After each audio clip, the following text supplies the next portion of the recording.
sahabat belajar. Di vlog kuliah terpadu kali ini, saya akan menunjukkan bagaimana proses pembelajaran terpadu berlangsung. Yuk, ikuti perjalanan saya dari awal kegiatan sampai selesai.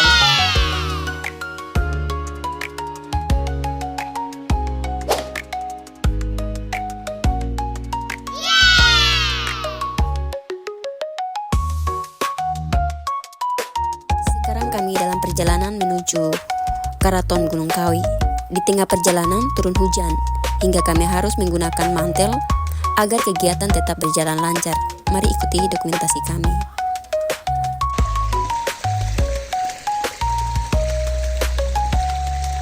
Sekarang kami telah tiba di Karaton Gunung Kawi. Setelah melalui perjalanan yang sempat diguyur hujan, kami dapat melanjutkan kegiatan observasi dan dokumentasi di lokasi ini. Silakan ikuti rangkaian kegiatan berikutnya.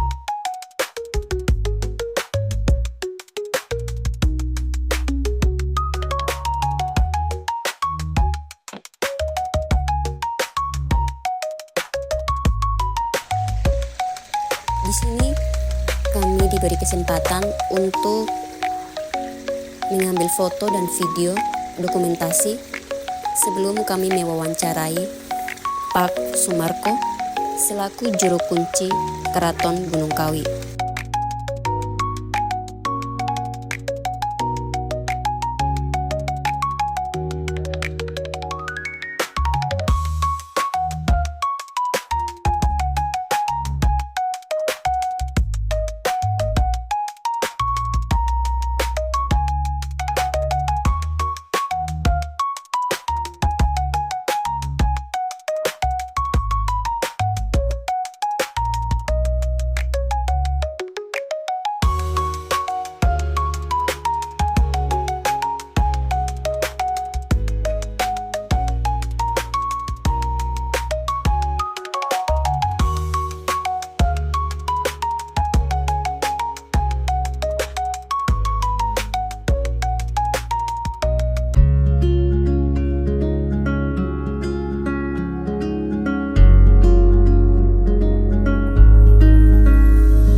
sendok seperti yang dan bisa sendok itu kan di sini juga dapat dulu masih sama bacaan. Ada yang mana bacaan dan kemudian jenggala dan bacaan sekarang yang lain di sini saja. Kemudian di situ sendok ini menunjuk seorang raja namanya Prabu Suara II. Jadi Prabu Suara II itu mengikuti perjalanan sendok yang istilahnya punya semedi di Keraton Gunung Kawi ini. Kemudian semedinya ada tempat tersendiri namanya Desa Hujan atau Gunung Kawi. Kalau ini tempatnya Empu Sendok, juga tempatnya Prabu Kamiswara yang di sini beliau bergelar Eyang Tunggal Manik dan beliau itu seorang raja dari Gunung Kawian yang dinamakan Prabu Kamiswara. Beliau di sini sempat menjadi sesepuh, ini sepuh, jadi banyak pengunjung yang sini istilahnya ya berdoa ngalah berkah sesuai apa keinginannya situ. Jadi itu pun tidak memandang suku, ras, dan agama, termasuk dari 5 agama itu pada berdatangan ke Keraton Gunung Kawi dengan istilahnya ngalah berkah. Ya. Terus dari Keraton Gunung Kawi sendiri, Pak, pasti ada pantangan kan? Setiap pengunjung pasti ada pantangan kan? Boleh dijelaskan Pak, mungkin ada pantangan? Ya, kalau pantangan begini tuh, sini kan termasuk ya tempat suci, dinamakan tempat suci, tempat ibadah. Jadi seseorang umpama dari pihak perempuan yang lagi halangan atau ada apa gitu tidak diperbolehkan istilahnya masuk ibadah di sini selagi masih ada halangan gitu loh. Kalau masalah laki-laki sebenarnya kita itu kan cuma dana niatnya semuanya ini kepada Gusti Allah, pada Tuhan yang Maha Kuasa. Itu monggo-monggo silakan berdoa menurut keyakinan dan agamanya masing-masing. Selanjutnya mungkin dari kegiatan tradisional yang banyak dilakukan mungkin pada hari-hari tertentu, suro atau gimana gitu Pak, yang disakralkan untuk diacarakan di sini seperti apa Pak? Begini, namanya di sini ada hari yang disakralkan, termasuk yang ulang tahun tiap-tiap tanggal 1 Suro. Ini ada namanya yang dinamakan upacara jamasan.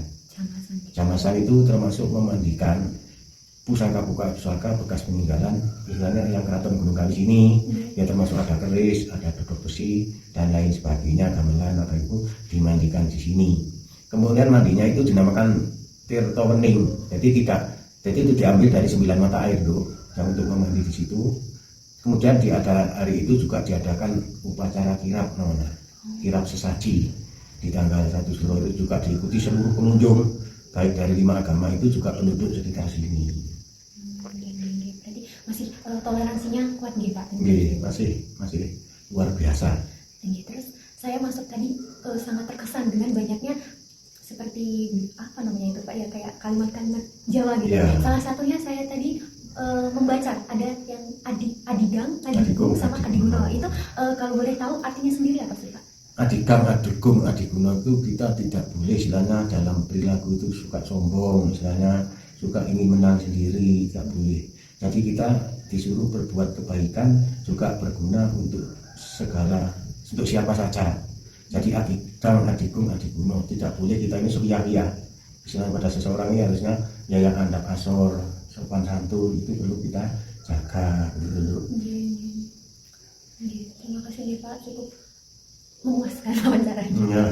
Ya, alhamdulillah kami mendapatkan ilmu baru tentang sastra Jawa ini ya Pak ya, termasuknya masuk ke sastra Jawa. Dan ternyata teman-teman di Keraton Gunung Kawi ini banyak yang bisa kita pelajari. Selain secara umum toleransinya masih sangat kuat karena di sini terdapat 5 tempat ibadah sesuai dengan 5 agama yang diresmikan di Indonesia. Cukup menarik teman-teman. Di sini juga bangunannya masih sangat gitu ya Pak ya, banyak akulturasi mulai dari etnis Tionghoa sendiri yang diambil ke situ, terus dipadukan sama ornamen-ornamen Jawa yang menurut saya itu sangat bagus dan mengesankan, dan banyak pelajaran sekali yang bisa kita ambil dari kegiatan kita hari ini dan wawancara hari ini. Kepada Bapak kami ucapkan terima kasih untuk waktunya sudah berkenan kami wawancarai.